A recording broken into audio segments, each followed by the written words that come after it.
کافی دو دو کی، لیکن ان کو ماننے کی بجائے جب اللہ تعالیٰ عقل پر پردے ڈال دے نا، اللہ تعالیٰ ہدایت کے دروازے بند کر دے، پھر پیروں فقیروں نبیوں ولیوں مولویوں کی باتیں اثر نہیں کرتی، پھر بندہ آگے سے لبرل طبقے کی طرح جس طرح آج بہانے بہانے بہانے ہم نے ملک بچانا ہے جی، ملک بچانا ہے۔ میں نے کہا ظالموں، اس ملک کو بچانے کے لیے تم نے پہلے ملک کو داؤ پر لگایا تھا، اس ظالم کبھی آج تمہارے سامنے حشر ہے، اس نے اپنا ملک بچانے کے لیے افغانستان کو داؤ پر لگایا تھا، آج تم مقبوضہ کشمیر کو کہہ رہے ہو تم کا اپنا مسئلہ ہے، ہمارا اپنے ملک کے معاملات ہیں۔ وہ لوگ مسلمانوں کا یہ شیوا نہیں، مسلمانوں کا یہ شیوا ہوتا ہے کہ وہ اپنی جان سے بھی بڑھ کر اپنے دوسروں کی پرواہ کیا کرتے ہیں۔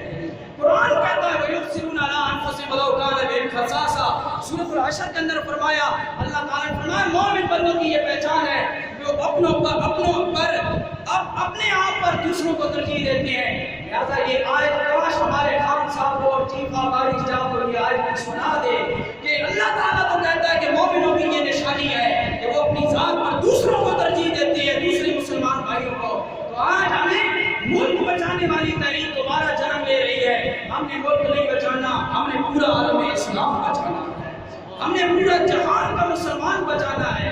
اس لیے کہ کل پہلے طبقے کا اپنا آپ بچاؤ بھائی، آج وہ کل ان کو اجاڑا ہے، آج ان کو اجاڑتے جائیں گے اور کل مقبوضہ کشمیر کو اجڑ جائے گا، پھر دشمن کا گھیرا تنگ ہوتے ہوتے ایک دن آئے گا کہ تمہاری بھی بکری بیٹھ جائے گی، پھر تمہاری کسی آرمی کسی کام کی نہیں رہے گی۔ یہ لوگوں آرمی اگر ہماری سپر ہے تو یہ اللہ تعالیٰ کی رحمت اور قدرت اور اس کے رسول پر ایمان کی وجہ سے ہے، ورنہ کئی لوگ آرمی، کتنی آرمی ہماری امریکہ کی آرمی سے بڑھ کر اس کی ہماری آرمی ہے جس کے پاس بے شمار ایسا جدید اسلحہ ہے کہ دور سے بیٹھ کر اپنی جان کی حفاظت بھی کرتے ہیں اور افغانستان کو بھی اجاڑ دیتے ہیں۔ بتاؤ ان سے بڑھ کر کس کی آرمی ہوگی؟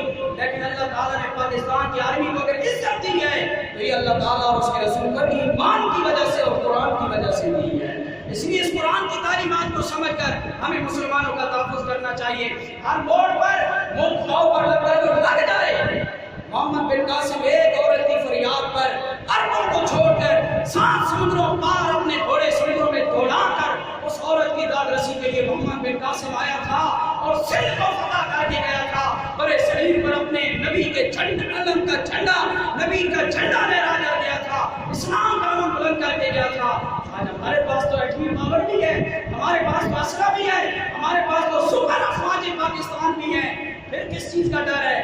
لیکن بات یہ ہے کہ غیرت ہو تو 313 آدمی بھی ہزاروں کے ساتھ لڑ جاتے ہیں اور مٹ جاتے ہیں اور ان کو تباہ و برباد کر دیتے ہیں۔ اگر غیرت نہ ہو تو ایک عرب مسلمان بھی دنیا میں بس رہا ہو تو کچھ نہیں ہو سکتا۔ غیرت کے یہ سارے سوتے ہیں، اللہ ہمارے حکمرانوں کو غیرت عطا فرمائے۔ حضرت ابراہیم علیہ السلام کی ولادت پاس عادت ہوئی، ان کو کوئی نہیں روک سکا۔ اللہ تعالیٰ کے جس کو مغلوب غالب کرنا چاہتا ہے اس کو مغلوب کوئی نہیں کر سکتا، جس کو اللہ عزت دے اس کی عزت کوئی گھٹا کوئی نہیں سکتا۔ اللہ تعالیٰ حضرت ابراہیم کی سیرت سے آج ہمیں موجودہ دور کے حکمرانوں کو اور تمام عوام اہل سنت عوام پاکستان کو سبق لینے کی توفیق عطا فرمائے۔ عقل کو چھوڑ دیں میرے مسلمان بھائیوں، ہمارے دین کا معیار عشق ہے۔